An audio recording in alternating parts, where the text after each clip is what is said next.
నమస్తే MCTV news కి స్వాగతం. ముందుగా హెడ్లైన్స్ చూద్దాం. ముస్లింల మనోభావాలను దెబ్బతీసే వక్ఫ్ చట్ట సవరణ బిల్లును కూటమి ప్రభుత్వంలో భాగస్వాములైన టీడీపీ, జనసేన పార్టీలు వ్యతిరేకించాలి. వైసీపీ నియోజకవర్గ ఇన్ఛార్జ్ నిసార్ అహ్మద్ డిమాండ్. ఈ బిల్లుకు మద్దతిస్తే ముస్లిం సమాజం మిమ్మల్ని క్షమించదన్న Nisar Ahmed. SC ST atrocity police స్టేషన్ల పరిధిలో డీఎస్పీలను వెంటనే నియమించండి. బహుజన సేన రాష్ట్ర అధ్యక్షులు శ్రీచంద్ డిమాండ్. లేని పక్షంలో ఏప్రిల్ ఆఖరి వారంలో చెలో విజయవాడ పేరిట మహాధరణ చేపడతామని హెచ్చరిక. ముస్లింల మనోభావాలను దెబ్బతీసే వక్ఫ్ చట్ట సవరణ బిల్లును కూటమి ప్రభుత్వంలో భాగస్వాములైన తెలుగుదేశం, జనసేన పార్టీలు వ్యతిరేకించాలని మదనపల్లి వైఎస్ఆర్ కాంగ్రెస్ పార్టీ సమన్వయకర్త నిసార్ అహ్మద్ డిమాండ్ చేశారు. నేడు మదనపల్లి పట్టణంలోని వైసీపీ కార్యాలయంలో ఆయన విలేకరుల సమావేశాన్ని నిర్వహించారు. ఈ సమావేశంలో నాయకులు, కార్యకర్తలు పాల్గొన్నారు. ఈ సందర్భంగా నిసార్ అహ్మద్ మాట్లాడుతూ ముస్లింలకు అన్యాయం చేసే బిల్లుకు మద్దతు ఇస్తే ముస్లిం సమాజ ద్రోహులుగా మిగిలిపోతారని హెచ్చరించారు.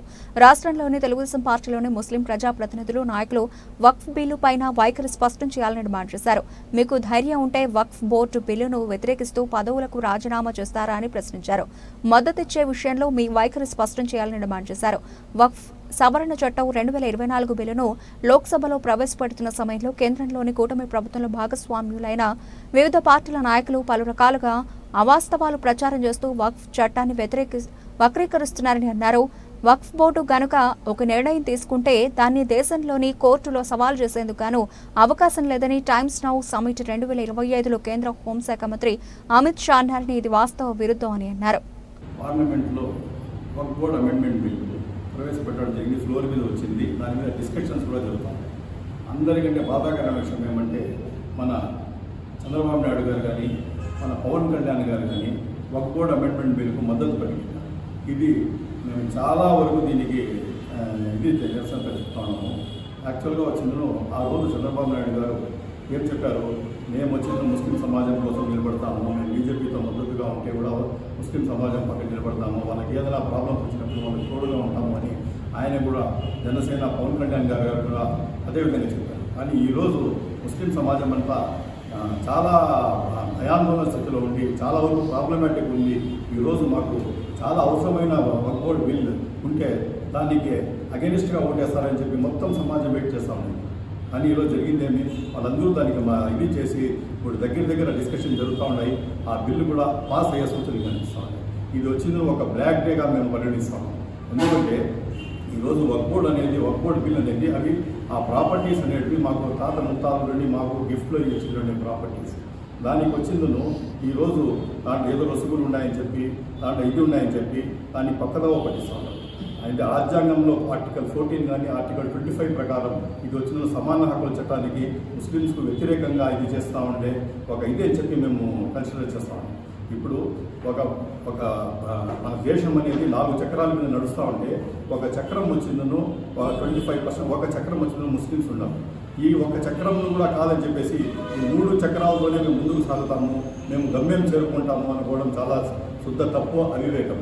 చంద్రబాబు నాయుడు గారి చేతిలో ఈరోజు మొత్తం ఉంది. ఈరోజు ఆయన అనుకున్నారంటే ఖచ్చితంగా ఆ బిల్లు కానీ నిలుపుదల చేయొచ్చు. కానీ ఆయన కూడా దానికి మద్దతు పలికినారు.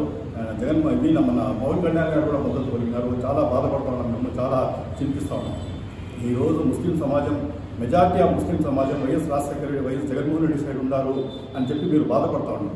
ఎందుకున్నారు అనేది మీరు ఎప్పుడైనా ఆలోచించారా? జగన్మోహన్ రెడ్డి గారు ఎందుకున్నారు, జగన్మోహన్ రెడ్డి సైడ్ ఎందుకున్నారు?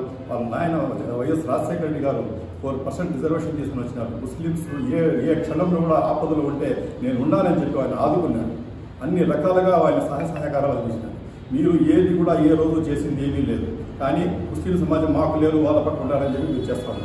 మీరు చేయండి. ఈరోజు మీకు మంచి తరుణం. ఈరోజు కానీ మీరు ముస్లిం దీని వక్ఫ్ బోర్డుకు వ్యతిరేకంగా ఓటు వేసేసి ముస్లిం సమాజం కోసం నిలబడింటే మొత్తం సమాజం మీ పక్క అయింది. మేము కూడా పూల వర్షాలు మీ మీద కురిపించింది. అని ఈరోజు ఏం చేస్తారు, మీరు దానికి మద్దతు పలికించారు. ఈరోజు వచ్చిందో ముస్లిం ద్రోహులుగా మీరు మిగిలిపోతారు ఖచ్చితంగా చరిత్రలో. ఈరోజు ఇది మొత్తం ముస్లిం మనోభావం దెబ్బతినే విషయం. చాలా ముస్లింస్ అందరూ దీని గురించి చాలా వరకు బాధపడతా ఉన్నారు. ఈ వర్క్ ప్రాపర్టీ అనేది పక్కా మా ప్రాపర్టీ, ముస్లిం ప్రాపర్టీ, దీన్ని మీరు ఇది చేసుకొని ఈ రకంగా అమెండ్మెంట్ బిల్స్ తీసుకొని వచ్చేసి మీకు అనుకూలంగా దీన్ని మార్చుకొని చేస్తున్నారు. చాలా మేమంతా చింతిస్తూ ఉన్నాము. దయచేసి ఈ రోజు కూడా ఇప్పటికీ టైం ఉంది, ఆల్మోస్ట్ ఫ్లోర్లో డిస్కషన్స్ జరుగుతూ ఉన్నాయి, ఇప్పటికీ టైం ఉంది. దయచేసి దానికి మీరు ఖచ్చితంగా దాన్ని అగెనిస్ట్గా చేసి ఆ వర్క్ బోర్డు పాస్ కానికుండా చేయాలా. చేయని పక్షంలో మీరు ముస్లిం ద్రోహులుగా మిగిలిపోతారు. అంగన్వాడీలకు వచ్చిన గర్భవతులకు పిల్లలకు పౌష్టికాహారం అందించి వేసవి దృష్ట్యా వారిని ఇంటికి జాగ్రత్తగా పంపడం జరుగుతుందని సిడిపిఓ సుజాత తెలిపారు. నేడు మదనపల్లి పట్టణంలోని ఐసీడీఎస్ కార్యాలయంలో ఆమె విలేకరులతో మాట్లాడారు. వేసవిని దృష్టిలో ఉంచుకుని రాష్ట్ర ప్రభుత్వ ఆదేశాల మేరకు ఉదయం 8 గంటల నుంచి మధ్యాహ్నం 12:30 వరకే పాఠశాలలు నిర్వహించడం జరుగుతోందని చెప్పారు. అంతేకాకుండా అంగన్వాడీ కేంద్రాల్లో లైట్లు, ఫ్యాన్ల సౌకర్యం ఉందన్నారు. అందరికీ నమస్కారం. మదనపల్లి ఐసీడీఎస్ ప్రాజెక్టు సిడిపిఓని. నా పేరు సుజాత. మదనపల్లి ఐసీడీఎస్ ప్రాజెక్టులో 249 అంగన్వాడీ కేంద్రాలు ఉన్నాయి. 249 అంగన్వాడీ కేంద్రాలకు గాను 0 to 5 years పిల్లలు 15,630 మంది ఉన్నారు. అలాగే గర్భవతులు, బాలింతలు 3,575 మంది ఉన్నారు. వీళ్ళకందరికీ కూడా ఇప్పుడు సమ్మర్ కాబట్టి పిల్లలు ఎండలో వచ్చిపోయేదానికి కష్టమని మన గవర్నమెంట్ తరఫున అంగన్వాడీ స్కూల్ టైమింగ్స్ అనేది మార్పు చేయడం జరిగినది. ఈ నెల గత నెల 25వ తారీఖు నుంచి ప్రతి ఒక్క అంగన్వాడీ కేంద్రంలోనూ మార్నింగ్ 8 గంటల నుంచి 12:30 వరకు అంగన్వాడీ కేంద్రాలు నడుస్తాయి. ఈ 8 నుంచి 12:30 వరకు వాళ్ళు నమోదు చేసుకున్న ప్రిన్సిపల్ చిల్డ్రన్స్ అందరూ ఖచ్చితంగా హాజరు కావాలి. హాజరైన వాళ్ళందరికీ మధ్యాహ్నం భోజనము పెట్టాలి. భోజనం తిన్నాక అందరినీ సేఫ్గా వాళ్ళ ఇళ్ళకి చేర్చమని కూడా జీవో రావడం జరిగింది. ఆ జీవో కూడా అందరి కార్యకర్తలకు కూడా తెలియజేయడం జరిగింది. ఇప్పుడు ఆ విధంగానే 1 వీక్ ఆ టైమింగ్స్ ప్రకారం సెంటర్లు రన్ అవుతూ ఉన్నాయి. గర్భవతులకి, బాలింతలకి యాజ్ యూజువల్గా టీహెచ్ఆర్ అనేది ఇస్తున్నాము. అది కూడా గతంలో అయితే వాళ్ళకి పిలిచి టేక్ హోమ్ రేషన్ ఇస్తూ ఉన్నాము. ఇప్పుడు కంపల్సరీ ఎఫ్ఆర్ఎస్ ఏ మదర్ అయితే ప్రెగ్నెంట్, ఏ మదర్ అయితే బాలింతో కంపల్సరీ వాళ్ళు వచ్చి ఫేస్ యాప్ తీసుకున్న తర్వాతనే వాళ్ళకి టీహెచ్ఆర్ అనేది డిస్ట్రిబ్యూషన్ చేయడం జరుగుతూ ఉంది. అలాగే పిల్లలకి కూడా ఇప్పుడు 7 months to 3 years గర్భవతులు, బాలింతలు కూడా ఫేస్ యాప్ అనేది కూడా ఇంట్రడ్యూస్ చేయడం జరిగింది. అది ఇప్పుడు ప్రాసెస్లో ఉంది. బహుశా రేపటి నుంచి అది వర్కింగ్ కూడా అవుతుంది. అలాగే ప్రతి ఒక్క అంగన్వాడీకి మాకు 106 పక్కా భవనాల్లో అంగన్వాడీ కేంద్రాలు నడుస్తున్నాయి. ఈ 106 అంగన్వాడీ కేంద్రాల్లోనూ ఎండాకాలము కాబట్టి మన దగ్గరకు వచ్చేది చిన్నపిల్లలు కాబట్టి ప్రతి ఒక్క అంగన్వాడీ కేంద్రంలోనూ ఫ్యాను మరియు వాటరు అందుబాటులో ఉంచుకోవాలని కూడా మేము కార్యకర్తలకు చెప్పడం జరిగింది. అలాగే అద్దె భవనాలు ఉన్నాయి. ఈ అద్దె భవనాలలో కూడా కంపల్సరీ రెంట్ అనేది మేము క్లెయిమ్ చేస్తున్నాం కాబట్టి ప్రతి ఒక్క అంగన్వాడీ కేంద్రంలోనూ ఫ్యాను అలాగే మినరల్ వాటర్ కూడా ఉంచుకోవాలని మేము కార్యకర్తకు చెప్పడం జరిగింది. ఏదైనా ఫ్యాన్ రిపేర్లు అయితే కూడా ఇమీడియట్గా ఫ్యాన్ రిపేర్ వేయించుకోవాలి. పిల్లలు అసౌకర్యంగా ఉండకూడదు అనేది కూడా మన సమావేశంలో చెప్పడం జరిగింది. అలాగే ఇప్పుడు 1వ తారీఖు నుంచి 5వ తారీఖు వరకు ఖచ్చితంగా ప్రతి ఒక్క పిల్లవాళ్ళని బరువు తీసి కరెక్ట్ బరువు ఎత్తు యాప్లో గుర్తించమని కూడా చెప్పడం జరిగింది. అలాగే స్టంటింగు, అండర్ వెయిట్, శ్యాము, మ్యాము పిల్లలకి ప్రతి నెల 5వ తారీఖు ఈసీసీ డే అనేది ప్రతి ఒక్క అంగన్వాడీ కేంద్రంలో కూడా నిర్వహిస్తున్నాము. నిర్వహించేటప్పుడు ఎవరైతే స్టంటింగు, అండర్ వెయిట్, శ్యాము, మ్యాము పిల్లలు ఉన్న పేరెంట్స్ని పిలిపించి మీ పిల్లలు ఈ స్టేజ్లో ఉన్నారు అనే విషయాలు కూడా పేరెంట్స్కి తెలియజేసి వాళ్ళు నార్మల్కి రావాలి అంటే వాళ్ళకి ఎలాంటి పౌష్టికాహారం తీసుకోవాలనేది తగు సూచనలు కూడా ఇవ్వడం జరుగుతూ ఉంది. ప్రతి నెల 5వ తారీఖు ఈ కార్యక్రమం అనేది యాజ్ యూజువల్గా అన్ని అంగన్వాడీ కేంద్రాల్లో నడుస్తున్నాయి. ఆంధ్రప్రదేశ్ రాష్ట్రంలో 2024 సంవత్సరంలో గుట్టు చప్పుడు కాకుండా 98 మంది ఎస్సీ, ఎస్టీ స్పెషల్ పోలీస్ స్టేషన్ల డీఎస్పీలను రాష్ట్ర వ్యాప్తంగా పోస్టింగ్లను రద్దు చేసిందని బహుజన సేన రాష్ట్ర అధ్యక్షుడు శ్రీచందు ఆరోపించారు. నేడు మదనపల్లి పట్టణంలోని బహుజన సేన కార్యాలయంలో విలేకరుల సమావేశం నిర్వహించారు. ఈ సందర్భంగా చందు మాట్లాడుతూ ఈ స్పెషల్ డీఎస్పీల వ్యవస్థను ఎస్సీ, ఎస్టీ అత్యాచారాల నిరోధక చట్టాన్ని బలపరచడానికి, ఎస్సీ, ఎస్టీ బాధితుల వర్గానికి మెరుగైన సత్వర న్యాయాన్ని అందించడానికి పటిష్టంగా ఈ చట్టాన్ని అమలు చేయడానికి జస్టిస్ పున్నయ్య కమిషన్ సిఫార్సుల ద్వారా 2014 సంవత్సరంలో ఈ స్పెషల్ డీఎస్పీల వ్యవస్థను ఏర్పాటు చేశారని గుర్తు చేశారు. ఈ ఎస్సీ, ఎస్టీ సెల్ డీఎస్పీలను 2024లో పోస్టింగ్లు రద్దు చేసినప్పటికీ కొత్త ప్రభుత్వం బాధ్యతలు తీసుకున్న తర్వాత ఈ విషయం వారికి తెలిసినా ఏమాత్రం సమస్య పరిష్కార దిశగా స్పందన లేదని ఆవేదన వ్యక్తం చేశారు. ఏప్రిల్ చివరి వారంలో విజయవాడ నందు ఈ సమస్యపై మహాధరణ కార్యక్రమాన్ని చేపట్టడం జరుగుతుందన్నారు.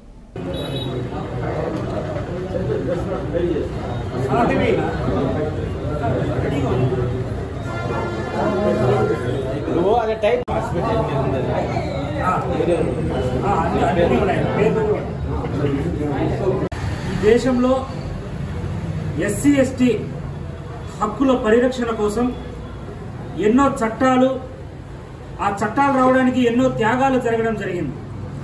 1989 సెప్టెంబర్ 11వ తేదీన ఎస్సీ ఎస్టీ అత్యాచారాల నిరోధక చట్టం ఈ భారతదేశంలోకి అమల్లోకి వచ్చింది.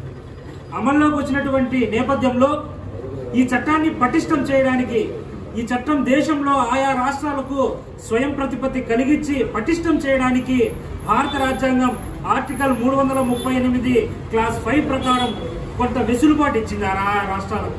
ఆ వెసులుబాటు ఏమంటే ఆ చట్టాన్ని పటిష్టం చేయడానికి ఒక కమిషన్ ఏర్పాటు చేసుకొని ఏ రకంగా ఆ చట్టాన్ని పటిష్టం చేయాలనే ఉద్దేశంతో ఈ రాష్ట్రంలో కూడా తెలుగు ఉమ్మడి ఆంధ్రప్రదేశ్ లో కూడా 2003-4 ప్రాంతంలో జస్టిస్ పున్నయ్య కమిషన్ ని 2003-4 ప్రాంతంలో ఏర్పాటు చేసి 2006లో దాని రిపోర్ట్ ఇస్తే ఆ రిపోర్ట్ అనుసారంగా 2 తెలుగు రాష్ట్రాల్లోని అప్పుడున్నటువంటి ఉమ్మడి ఆంధ్రప్రదేశ్ లోనే జస్టిస్ పున్నయ్య కమిషన్ సిఫారసులు ఈ రాష్ట్రంలోకి అమలుకు వచ్చాయి.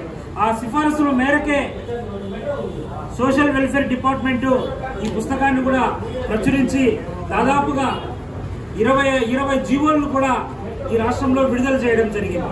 ఆ జీవోల ప్రకారం జస్టిస్ పున్నయ్య కమిషన్ సిఫారసుల ప్రకారం రాష్ట్రం విడిపోయినా కూడా ఆంధ్రప్రదేశ్ రాష్ట్రంలో ఎస్సీ ఎస్టీల కోసం, ఎస్సీ ఎస్టీల అత్యాచారాల నిరోధక చట్టంలో భాగంగా ఎవరైతే కేసులు బాధితులు ఉంటారో వారి పరిరక్షణకు, వారి కేసుల యొక్క పూర్వాపరాలను స్పెషల్ గా పరిశీలించడానికి ఎస్సీ ఎస్టీ సెల్ డిఎస్పీలను ఈ రాష్ట్ర ప్రభుత్వం 2014 సంవత్సరంలో ఏర్పాటు చేయడం జరిగింది. ఈ ఏర్పాటు చేస్తే ఆ సెల్ కంతా ప్రతి ఒక్క రాష్ట్రంలో అన్ని జిల్లాల్లో కూడా ప్రతి ఒక్క ఎస్సీ ఎస్టీ సెల్ కు ఒక డిఎస్పీ అధికారిని పోలీస్ డిపార్ట్మెంట్ నియమించడం జరిగింది. ఆ డిఎస్పీ వ్యవస్థ 2014 నుంచి 2024 దాకా నిర్విఘ్నంగా కొనసాగింది. 2024 సంవత్సరంలో ఎలక్షన్ నేపథ్యంలో అప్పుడున్నటువంటి ప్రభుత్వ అధికారులు మూకుమ్ముడిగా ఈ రాష్ట్రంలో ఎవరికీ తెలియకుండా పోలీస్ డిపార్ట్మెంట్ లో గుట్టుచప్పుడు కాకుండా జరిగిన పరిణామం ఏదైనా ఉందంటే ఈ రాష్ట్రంలో 98 మంది ఎస్సీ ఎస్టీ ప్రత్యేక సెల్ డిఎస్పీలను రద్దు చేయడమే, ఆ డిఎస్పీల పోస్టింగ్లనే రద్దు చేయాల్సిన పరిస్థితి ఈ రాష్ట్రంలో నెలకొంది. ఈ విషయం ఎలక్షన్ మూమెంట్ లో చాలా కనుమరుగ్గా అనిపించింది. ఏదైతే కొత్త ప్రభుత్వం గౌరవ చంద్రబాబు నాయుడు గారి ప్రభుత్వం ఏర్పడిందో ఆ ప్రభుత్వం అయినా సరే ఈ సమస్యను గుర్తించి మళ్లీ పరిష్కరిస్తారని మేము ఆశించడం జరిగింది. సరే, ఈ సమస్య వాళ్ళకు తెలుసునా లేదని కూడా అనుకున్నాం, కానీ వాళ్ళ దృష్టిలో ఈ సమస్య ఉంది. పోలీస్ డిపార్ట్మెంట్ పలు దఫాలుగా ముఖ్యమంత్రి గారి, హోంమంత్రి గారి దృష్టికి ఈ సమస్య తీసుకువెళ్లడం జరిగిందనేది మా పరిశీలనలో తేలింది. ఈ విధంగా ఈ అంశం పట్ల రాష్ట్ర ప్రభుత్వాన్ని, రాష్ట్ర ప్రభుత్వ అధికారుల్ని కూడా బహుజన సేన బృందం వెళ్లి ఇది కలవడం జరిగింది. గత నెలలో డీజీపీ గారిని కలిస్తే ఆయన చాలా మిశ్రమ స్పందనంగా ఆయన స్పందన తీరే అదేదో ఇది పెద్ద ఇష్యూ కాదన్నట్టుగానే ప్రవర్తించిన తీరు మనకు కనిపిస్తుంది. తదుపరి ఇదే విషయాన్ని నేను జాతీయ స్థాయిలో ఢిల్లీ పర్యటనలో భాగంగా జాతీయ స్థాయిలో national SC ST cell commission దగ్గర నుంచి, ఎస్సీ కమిషన్ దగ్గర నుంచి, ఆ సభ్యుల దగ్గర నుంచి కూడా నేను రాష్ట్ర ప్రభుత్వానికి లేఖ రాయించడం జరిగింది. ఆ లేఖ కూడా మీ అందరికి కూడా చూపిస్తున్నాం. ఈ లేఖ డీజీపీ గారికి స్వయంగా నేషనల్ ఎస్సీ ఎస్టీ కమిషన్ రాసింది. దీన్ని వెంటనే పరిష్కారం చేయమని చెప్పేసి డీజీపీ గారికి లేఖ రాసింది. అదే పనిగా రాష్ట్ర ప్రభుత్వానికి, ముఖ్యమంత్రి గారికి కూడా లేఖ రాయడం జరిగింది. ఈ లేఖ రాసిన తరువాత ప్రభుత్వం నుంచి స్పందన వస్తుందనుకుంటే ఎలాంటి స్పందన లేదు. మళ్లీ స్వయంగా బహుజన సేన బృందం మళ్లీ వెళ్లి హోంమంత్రి గారిని కలవడం జరిగింది.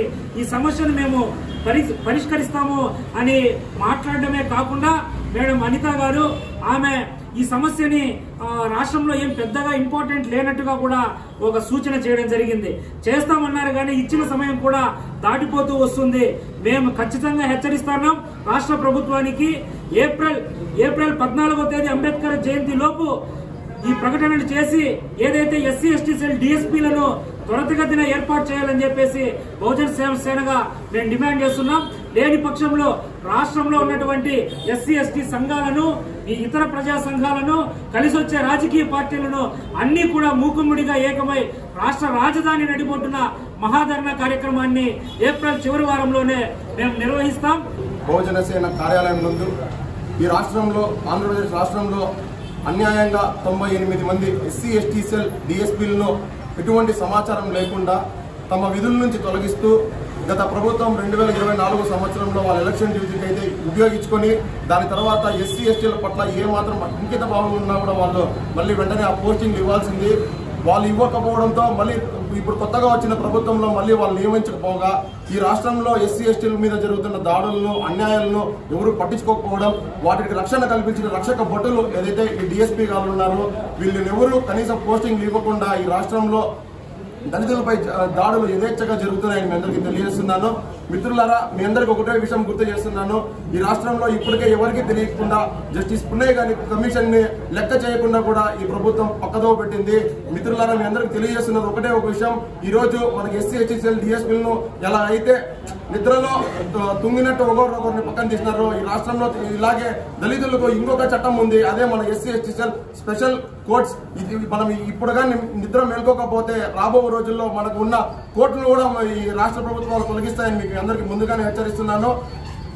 ఈ ఆంధ్రప్రదేశ్ బహుజనులందరికీ ఈ పత్రికా సమావేశం ద్వారా మీ అందరికీ తెలియజేస్తున్నది ఒకటే, ఈ గవర్నమెంట్ కానీ తప్పకుండా మనకు ఎస్సీ ఎస్టీ సెల్ డిఎస్పీ సెల్ను వీళ్ళు ప్రత్యేకంగా నియమించకపోతే తప్పకుండా ఈ ఏప్రిల్ చివరి వారంలో నిర్వహించే మహాధర్య కార్యక్రమానికి ఆంధ్రప్రదేశ్ రాష్ట్రం అంతా ఉన్న దళితులు మరియు బహుజనులు, బహుజన వాదులు, అంబేద్కరిస్టులందరూ తప్పకుండా పాల్గొని మన హక్కులు మనం సాధించుకోవాలని ఈ మీడియా ముఖంగా మీకు అందరికీ తెలియజేస్తున్నాను. జై భీమ్. మదనపల్లి పట్టణంలోని శ్రీ వరాల ఆంజనేయ స్వామి ఆలయంలో శ్రీరామనవమి సందర్భంగా నిర్వహించే స్వామిలోరి కళ్యాణ ఉత్సవానికి ఎటువంటి కట్టడి లేదని ఆలయ కమిటీ సభ్యులు తెలిపారు. నేడు మదనపల్లి శ్రీ వరాల ఆంజనేయ స్వామి ఆలయంలో విలేకరుల సమావేశాన్ని నిర్వహించారు. ఈ సందర్భంగా ఆలయ ట్రస్ట్ సభ్యులు మాట్లాడుతూ శ్రీరామనవమి ఉత్సవాలు ఏప్రిల్ 5వ తేదీన ప్రారంభమవుతాయన్నారు. 5న ఉదయం దీపారాధన, గణపతి ప్రార్థన, పుణ్యాహవచనం, నాంది, రక్షాబంధన నిర్వహిస్తామన్నారు. యువకులకు కన్యా పాశుపత హోమం, యువతులకు స్వయంవర పార్వతీ మూలమంత్ర హోమం నిర్వహిస్తామన్నారు. సాయంత్రం వరపూజ, ఎదుర్కోలు, నిశ్చితార్థం, విద్యార్థులచే నృత్య ప్రదర్శనలు జరుగుతాయన్నారు. 6వ తేదీ శ్రీరామనవమి పురస్కరించుకుని మూలవర్లకి పంచామృతాభిషేకం జరుగుతుందన్నారు. సాయంత్రం సీతారాముల కళ్యాణం కన్నుల పండుగ జరుగుతుందన్నారు. ఉత్సవాలకు భక్తులు పాల్గొనాలని కోరారు.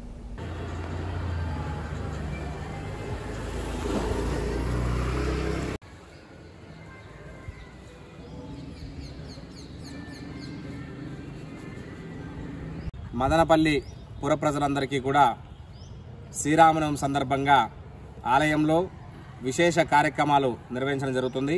అందులో భాగంగానే 5వ తేదీ శనివారం వివాహం కాని యువతీ యువకులకు విడివిడిగా కన్యా పాశుపత హోమం, స్వయంవర పార్వతీ మూలమంత్ర హోమం కార్యక్రమము అత్యంత వైభవంగా నిర్వహించబడుతుంది. ఈ కార్యక్రమంలో పాల్గొన్న అందరికీ కూడా స్వామి అనుగ్రహంచే వివాహము కావాలని ఆలయ కమిటీ తరపున స్వామివారిని వేడుకుంటూ, అదేవిధంగా ఆదివారం 6వ తేదీ ఉదయం 4:30 గంటలకే శ్రీ వరాల ఆంజనేయ స్వామివారి మూలవర్లకు మన్య సూక్త సహితంగా ఫల పంచామృతాలతో అభిషేకం నిర్వహించడం జరుగుతుంది. అనంతరం శ్రీ సీతారాముల ఉత్సవర్లకు 21 ద్రవ్యాలతో విశేష స్నపనం నిర్వహించడం జరుగుతుంది. అనంతరం సాయంత్రం విజయభారతి స్కూల్ విద్యార్థులచే రామాయణం నాటక ప్రదర్శన, అనంతరం శ్రీ సీతారామ కళ్యాణ మహోత్సవం అత్యంత వైభవపేతంగా నిర్వహించబడుతుంది. ఈ కళ్యాణ మహోత్సవానికి ఎటువంటి కట్టడి లేదు. సామాన్య భక్తులకు సైతం రాముల వారి కళ్యాణోత్సవ భాగ్యాన్ని కల్పించాలనే ఉద్దేశంతో కట్టడి అనేది లేకుండా ఉచితంగా కళ్యాణోత్సవాన్ని నిర్వహించడం జరుగుతుంది. ఈ కార్యక్రమానికి అందరూ ఆహ్వానితులే కావున పట్టణ పుర ప్రజలందరూ కూడా ఈ కళ్యాణ మహోత్సవంలో పాల్గొని రాములోరి కృపకు పాత్రలు కావాల్సిందిగా కోరుతున్నాం. జై శ్రీరామ్. మదనపల్లి పట్టణం దిగోకమ్మపల్లిలో శ్రీ మారెమ్మ ఆలయంలో ప్రాణప్రతిష్ఠ కుంభాభిషేకం జరిగిన నేపథ్యంలో అమ్మవారికి 108 కలశాలతో వేద మంత్రాల నడుమ అర్చకుల అభిషేకాలు నిర్వహించారు. నేడు మదనపల్లి పట్టణంలోని దిగోకమ్మపల్లి నందు వేద పండితులు వేద మంత్రోచ్చారణలతో పూజలు హోమాలు నిర్వహించారు. అమ్మవారికి అభిషేకాలు పూజలు నిర్వహించి ప్రత్యేక అలంకరణ చేశారు. భక్తులు పెద్ద ఎత్తున అమ్మవారిని దర్శించుకుని మొక్కులు తీర్చుకున్నారు. కార్యక్రమానికి ఆలయ కమిటీ సభ్యులు స్థానిక భక్తులు పెద్ద సంఖ్యలో పాల్గొన్నారు. లక్ష్మీర్వరుపగామినీ యస్యాం హిరణ్యాం చంద్రాం హిరణ్మయీం అగ్నేత్రస్థాత్రదోగుంగణో వ్యత్తేవ విక్రమత్యసి అగ్నే విదవంతరా బ్రహ్మణేన భూమిమహే దివిశ్వయస్వాంతరిక్షే తస్వమానస్సు భజ్జనః పవిత్రేణ విదర్శనిః యభూతాదకులాధుమాం పునంతు మాదియాః పునంతు విశ్వ ఆజవః చారవేద పవిత్రవద్ యోరావృణీమహే రాతుం యజ్ఞాయ స్వస్తిర్మానురేభ్యః ఊర్ధ్వంజగానుభేదం చంద్రోస్మితాం హిరణ్యప్రాకారాం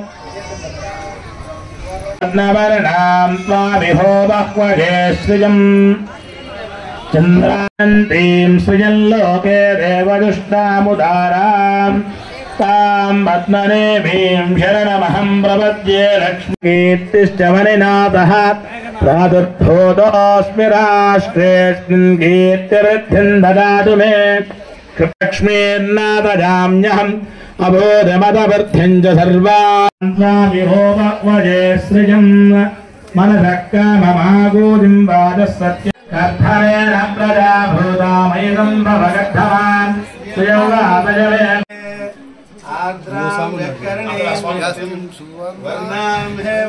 ఆద్రాం పుష్కరణీం మహాభక్తాం మహాభాజాతవేదో లక్ష్మీర్వరుజానం ఓం మహాదేవ్యై విద్మహే విష్ణుపత్నీత ధీమహి తన్నో లక్ష్మీ ప్రచోదయాత్.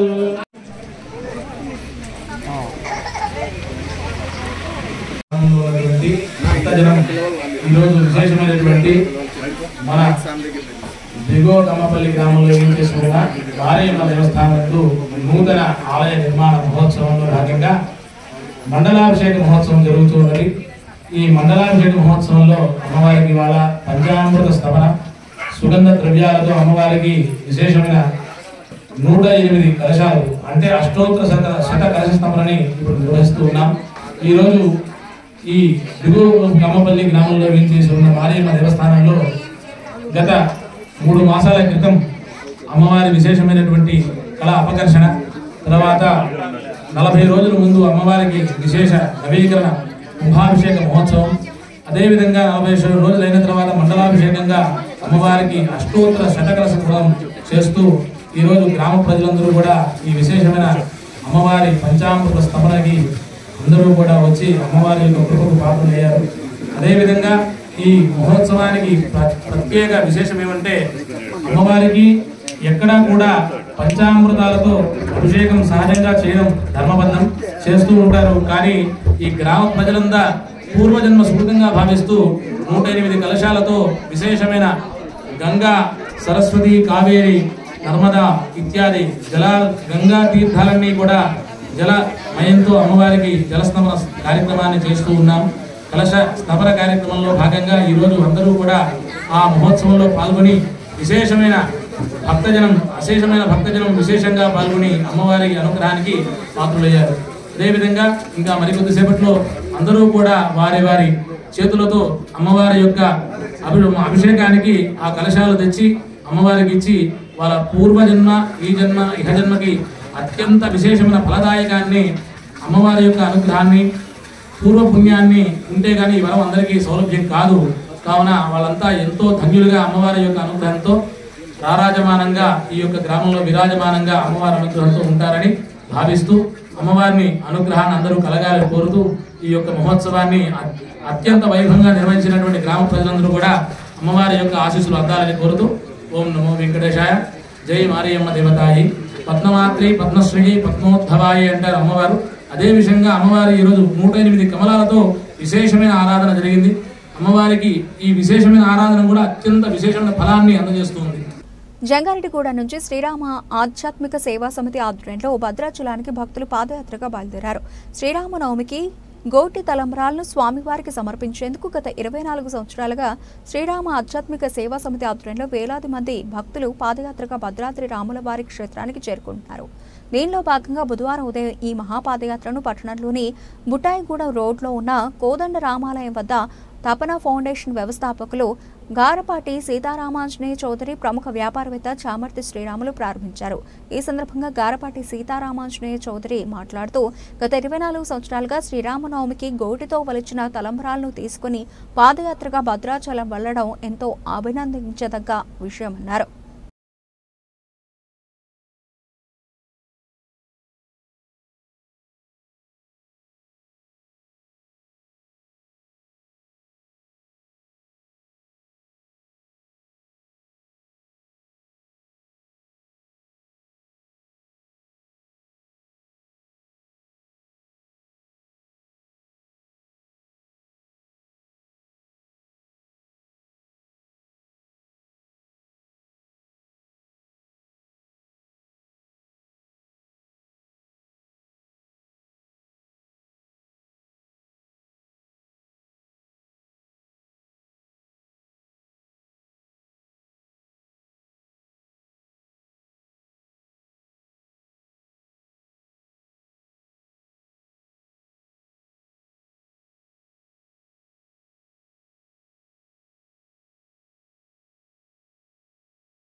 శ్రీరామ ఆధ్యాత్మిక సేవా సమితి ఆధ్వర్యంలో 24వ మహాపాదయాత్ర జంగారెడ్డిగూడ నుంచి భద్రాచలం వరకు నిర్వహించబడుతోంది.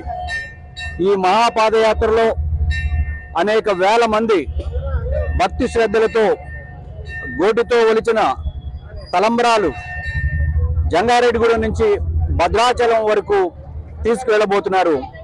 ఈ 4 రోజులు సాగే ఈ మహాపాదయాత్రలో భక్తులు పాల్గొనడమే వారి అదృష్టంగా భావిస్తూ శ్రీరాముల వారి ఆశీస్సుల కోసం అక్కడి వరకు పాదయాత్రగా వెళ్ళి మరలా ప్రసాదం తీసుకుని వచ్చి అలాగే అక్షంతలు తీసుకుని వచ్చి ప్రతి ఇంటికి అందజేసే ప్రయత్నం చేస్తున్నారు.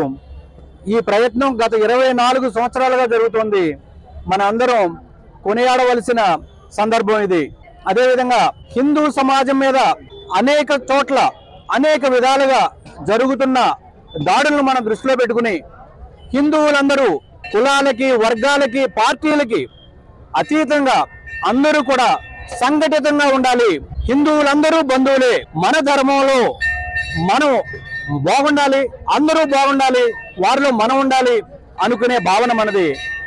అందరూ కూడా ఈ ఆధ్యాత్మిక సేవలో తరించాలని ఆశిస్తూ అలాగే ఈ మహాపాదయాత్ర నెక్స్ట్ 4 రోజులు కూడా సుఖప్రదంగా జరగాలని, క్షేమంగా వీరంతా దర్శించుకుని స్వామివారిని తిరిగి రావాలని ఆశిస్తూ 24వ పాదయాత్ర జంగారెడ్డిగూడ నుంచి భద్రాచలం వరకు ప్రతి గ్రామం నుంచి ఓడితో బియ్యంతో పాదయాత్రగా బయలుదేరి రాములవారి కళ్యాణానికి ఈ తలంబ్రాలను సమర్పించడం ఆనవాయితీ. అదే క్రమంలో ఇది ఈ సంవత్సరంతో 24 సంవత్సరాలు పూర్తవుతుంది. దీనికి భక్తులు, పెద్దలు, పుర ప్రముఖులు వీరందరి సహకారంతో ఈ యాత్ర ఈ సంవత్సరాలుగా దిగ్విజయంగా కొనసాగుతుంది. తూర్పుగోదావరి జిల్లా రాజానగరం మండలం నందు దివాన్ చెరువులో ఎద్దు వీరంగం సృష్టించింది. రోడ్లపై పడుతున్న పలువురిని ఎద్దు గాయపరిచింది. సీసీ కెమెరాలో ఎద్దు మనుషులపై దాడి చేసిన దృశ్యాలు రికార్డయ్యాయి. ఈ ఘటనతో స్థానికులు భయాందోళనలకు గురయ్యారు. పురవీధిలో ఎద్దు రంగులు వేస్తూ సంచరిస్తూ ఉండడంతో స్థానికులు పరుగులు పెడుతున్నారు. దివాన్ చెరువు పంచాయతీ అధికారులు, ఉన్నతాధికారులు స్పందించి వెంటనే ఎద్దును పట్టుకోవాలంటూ స్థానికులు డిమాండ్ చేస్తున్నారు.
ఈరోజు భారతదేశంలో ప్రధానంగా తెలంగాణ ఆంధ్ర రాష్ట్రంలో మాల సమాజానికి పెద్ద ముప్పు వాటిల్లింది.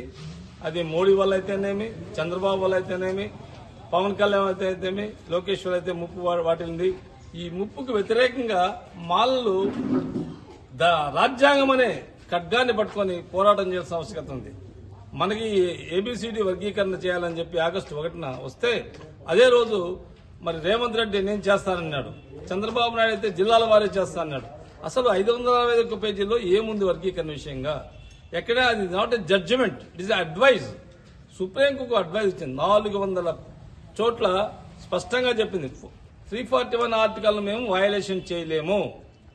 అయితే రాజ్యాంగం సబ్ క్లాసిఫికేషన్ మీరు చేసుకోవచ్చు, చేసుకోకపోవచ్చు అని చెప్తే దాన్ని ఈ విధంగా మన మాలలు మాదిగలు ఐక్యంగా ఉంటే మొత్తానికి ఈ వ్యవస్థకు అగ్రకులాలకి ఇబ్బంది అని చెప్పేసి దీన్ని సబ్ క్లాసిఫికేషన్ చేయడానికి వాళ్ళకి కుట్ర జరుగుతోంది. రాజీవ్ రంజన్ కమిషన్ వేస్తే ఆ రాజీవ్ రంజన్ కమిషన్ గతంలో ఉషామేర గ్రామాలు తిరిగింది, మాలపల్లిలో మాదిపల్లిలో. అయితే ఈ రాజీవ్ రంజన్ ఏ పల్లికి తిరగల. 4,000 అప్లికేషన్ వస్తే ఆ అప్లికేషన్ ఆధారంగా మాదిగలు ఇచ్చినటువంటి ఆ రిపోర్ట్ ఆధారంగా ఇవాళ ఒక రిపోర్ట్ తయారు చేస్తారు. ఆ రిపోర్ట్ ను అసెంబ్లీలో తీర్మానం చేశారు. అయితే ఇక్కడ సిగ్గుచేయడేమంటే మాదిగ శాసనసభ్యులు పార్లమెంట్ సభ్యులతో కూడా కూర్చొని వరరామంటూ కూర్చొని దీనిపై డిస్కషన్ చేస్తే ఒక మాల ఎమ్మెల్యే గాని ఒక మాల ఎంపీ గాని కనీసం ఇద్దరు కూర్చొని దీనిపై చర్చించలేదు. ఇంకా తీవ్రంగా స్పష్టంగా చెప్పాలంటే సాంఘిక సంక్షేమ శాఖ మంత్రి మొన్న ఒంగోలు వెళ్ళినప్పుడు ఆయనతో మన వాళ్ళంతా కలిశారు వీరాంజనేయులతో. అయ్యా నువ్వు మాల సామాజిక వర్గాన్ని కదా, ఇవాళ మాలకు ఇబ్బంది ఉందంటే ఆయన ఒకటే మాట్లాడు, నాకు కులం ట్యాగ్ కట్టద్దండి, నేను కులం ట్యాగ్, నేను తెలుగుదేశం కుటుంబ సభ్యుడిని, అయితే నేను ఎవరికి పుట్టినాడో మాకు అర్థం కాల. ఇవాళ రిజర్వేషన్ ప్రకారము ఆ రిజర్వేషన్ వల్ల వచ్చిన సీటే కదా ఇది, ఎస్సీ కాబట్టి వచ్చింది కదా. మరి ఇవాళ ఎస్సీలకు అన్యాయం జరుగుతుంటే ఎందుకు మాట్లాడలేదు? ఒకటే మేము చెప్తున్నాం, ఇవాళ జేఏసీ తరఫున మాల ఎమ్మెల్యేలు ఎంపీలు ఇంటి ముందర చావు డప్పు మోగించడానికి మేము సిద్ధంగా ఉన్నాం. ఎందుకంటే వర్గీకరణ విషయంలో మీరు చేస్తున్న నిర్లక్ష్యాన్ని మేము వ్యతిరేకిస్తున్నాం. దీని విషయంగా గత 23వ తేదీ మేము కార్యక్రమం పెడితే అన్ని మాకు గ్రౌండ్ పర్మిషన్ వచ్చేసింది, పోలీస్ పర్మిషన్ ఆ రోజు సాయంత్రం ఇచ్చేస్తారు. ఈ పరిస్థితిలో చంద్రబాబు తిరుపతికి రావడం, ఆయన మనవడు పుట్టినరోజు అని చెప్పేసి ఎస్పీ కలెక్టర్ తో కూర్చొని మొత్తం గ్రౌండ్ పర్మిషన్ రద్దు చేశారు. మేము డబ్బు కట్టి ఇచ్చిన పర్మిషన్ రద్దు చేయడం అంటే ఇవాళ మాల్ల పైన కుట్ర జరుగుతూ ఉంది. ఆయన ఒకటే చెప్పాడు, ఒక ఆఫీసర్ చెప్తాడు, మాలకు ఏ మాత్రం చేసినా వాళ్ళపైన చర్య తీసుకోండి, కేసులు కట్టండి అనేసి. అంటే ఇవాళ మనం విదేశీయులమా, ఈ దేశ పౌరులం కదా. కాబట్టి మనం ఈ పరిస్థితుల్లో మనం ఏకీకరణ కావాల్సిన ఆవశ్యకత మనకు ఉంది. మాల్లో ఏకీకరణ కాకపోతే రేపు నష్టపోయేది మొత్తం. రేపు మీ బిడ్డలకు రిజర్వేషన్ ఉండదు. ఇవాళ క్రిమిలేయర్ పెట్టారు, క్రిమిలేయర్ వల్ల ఎంత నష్టమో మనకందరికీ తెలుసు. కాబట్టి క్రిమిలేయర్ కి వ్యతిరేకంగా, వర్గీకరణ వ్యతిరేకంగా జరిగే పోరాటాల్లో మాళ్ళందరూ ఏకీకరణ మీరందరూ సహకరించాలని చెప్పి మరి ఇవాళ నా ఒకటి ఉగాది రోజు రెడ్లకు నాయుళ్లకు కమ్మ వాళ్ళకే ఇస్తున్నారు పురస్కారాలు, పెద్ద పెద్ద వాళ్ళకే ఇస్తున్నట్టు కాకుండా నా జాతి జనం ఎవరైతే దళిత ఉద్యమాల్లో పనిచేస్తున్నారో మాల ఉద్యమాల్లో వాళ్ళని మేము గౌరవించాలని చెప్పేసి RP Republican party of India Chennakeshwar గారు, అట్లాగే మాల ఉద్యోగ సంఘం వచ్చేసి అశోక్ బాబు గారు వీళ్ళంతా ఆలోచన చేసి మనకు ఈ అవార్డు ఇచ్చారు. ఆ అవార్డు కూడా 2వ అవార్డుగా మొట్టమొదటి నాకు పిలిచి దాదాపు 15 నిమిషాలు నా గురించి చెప్పి తర్వాత ఈ అవార్డు ఇచ్చారు. ఈ అవార్డు నాకు రావడం అంటే మాల సమాజానికి రావడమే. మీరందరూ ఉన్నారు కాబట్టి మీ అందరూ సహాయ సహకారాలు ఇస్తేనే నేను ఈరోజు ఈ స్థాయికి ఎదగలిగాను.